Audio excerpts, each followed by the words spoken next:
Hey there, everybody. Welcome back with the Purplatypus is the name, and today, I'm here to answer the question: how good / should you pull for HASUMI?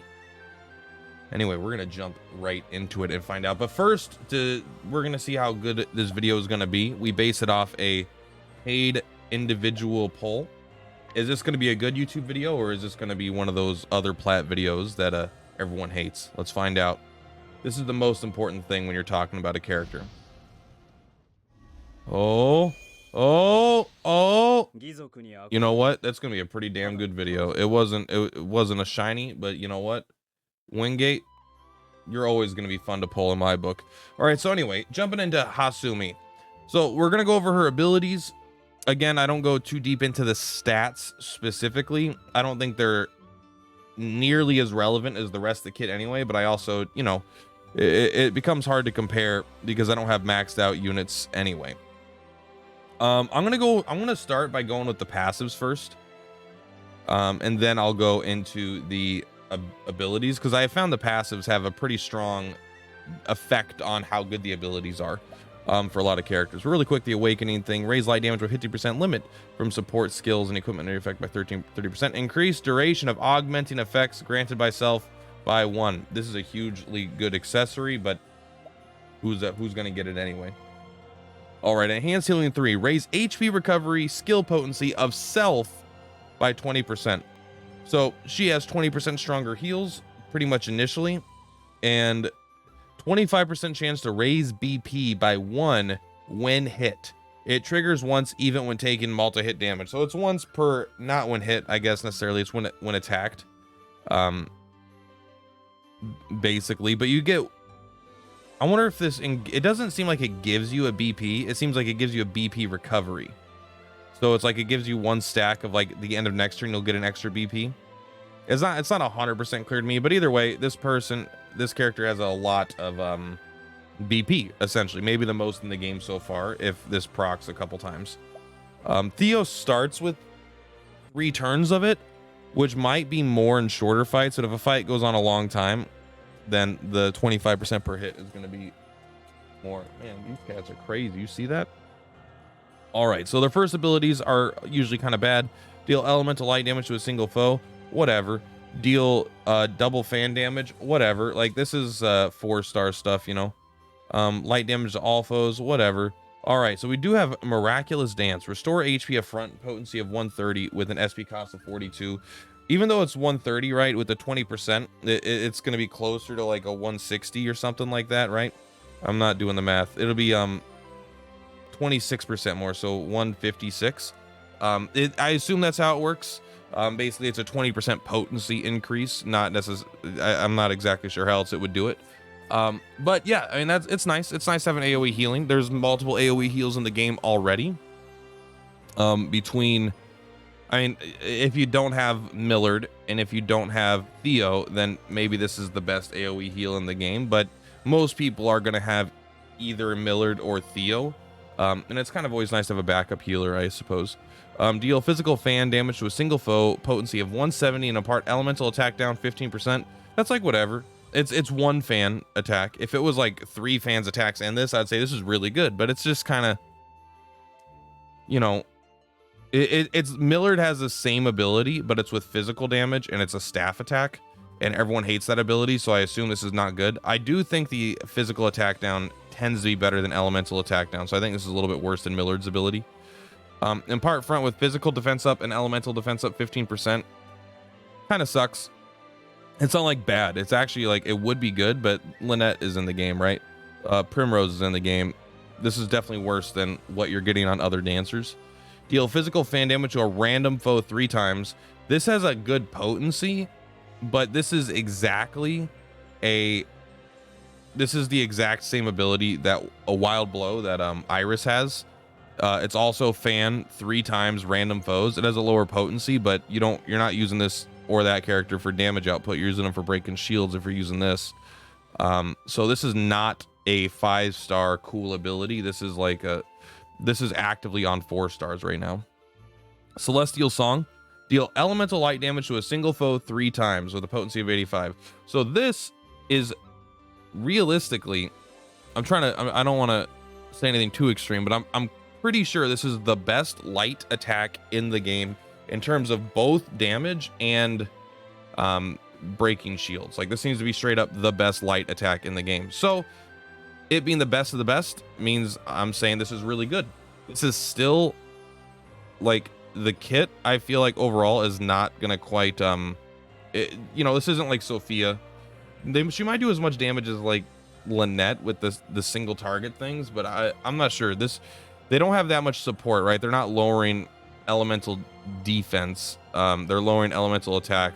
She's not raising her own elemental attack, right? So this isn't an offensively focused character.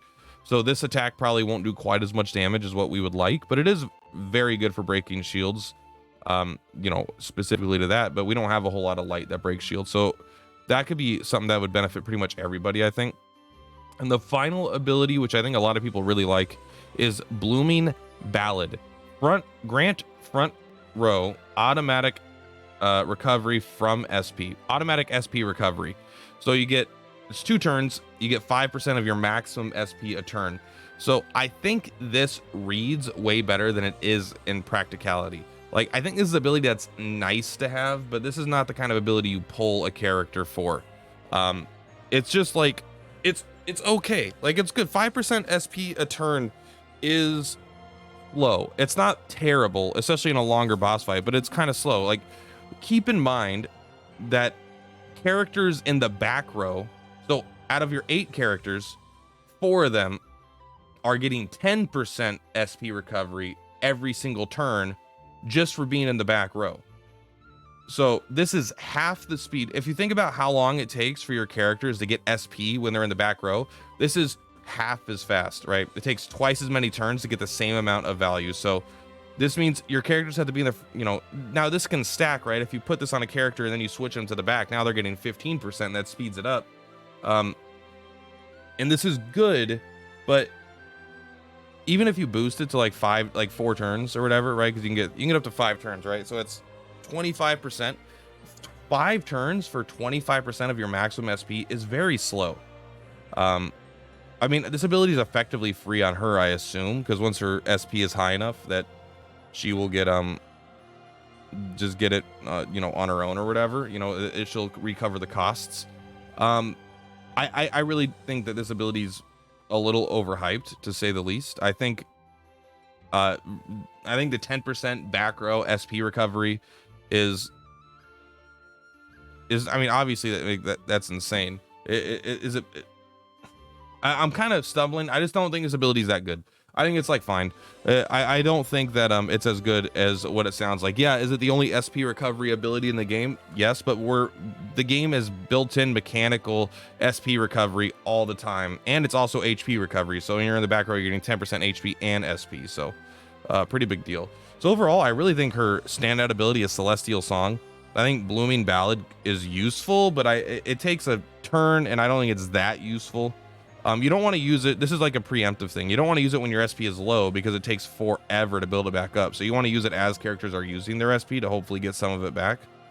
Other than that, I honestly like this. To me, is should you pull on this character? I think this character is a pretty easy skip, especially if you have a Primrose, if you have a Lynette. I'm just not sure what this character is doing. The light attack is pretty decent, but the buffs are weaker than what I've seen on other characters. It's true that she does have both buffs and AoE healing, which can be nice, but it's not that hard to run a character with buffs and then have a character with heals. Right, Millard has probably stronger AoE heals. Now she does have a combination of being able to do AoE heals and recover her own SP, but is she actually covering her SP with the 5% when she's spending 50 to get 5% back over the course of per turn for a couple turns? So she's not really sustainable in that way, I don't think. And like Theo's still, I think, a better healer because Theo heals passively for like 5 turns, right? Millard has probably bigger chunky heals, maybe not quite as big, but Millard has another like a 5-star ability that's even better than his like 4.5-star ability for heals that I never use because it over heals, right? There's like no need for it. So I don't think this character is really needed right now. You likely already have base characters that are better. If your account is really hurting and you're not able to complete content and you really need a healer, or you really need like light damage, and everyone kind of needs light damage, so I don't even know if that's you kind of have to ask yourself, are you willing to spend 6,000 gems to guarantee this character? I'm not, personally. There are some characters that I feel like are must pulls that are coming out, or especially like limited stuff, right? Like you kind of want to save. I was talking to 2cent earlier yesterday.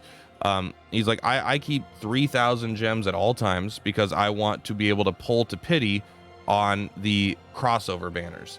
And so like kind of keep that in mind as well. You know, you want to have a certain amount of gems saved up. This is I'm not saying this character is bad. This character isn't bad. If you got this character, you should feel free to use them, especially as they're the best light breaker in the game right now. But I just don't see a lot of value for a lot of accounts at our current state of the game. This is a character that I'll be excited to get whenever they go into the general pool and I happen to pull them. The SP recovery is cool, but I don't think I could recommend people pull on this unless your account's in a very specific place where you really need power level in general. And then if you need power level in general, like this is one of the things, right? I don't love step up banners, but if your account is so weak that you need to be doing pulls because you can't progress content, step up banners are going to be a better value overall because you're getting an extra multi for free, essentially, right? You do 5 multis for the price of 4 multis. Or I'd probably recommend pulling on Corrin. I think he's a better unit. Like, I know he may not be as good as Fiora potentially, but having him and Fiora on a team is still badass as shit, you know? Doubling up on the insane damage dealers, and he does have some light abilities too, right? I think they're all single target though. No, he does have a 2 times. So overall, like if you were gonna pull, I would probably end up pulling on this character unless you really are lacking on heals and support. You have no selection there, in which case HASUMI is reasonable to fulfill those roles, no doubt. Last chance to CC cleaner ends today. No thanks, I'll miss out. Had a pop up on my computer. But yeah, that's going to be it for today.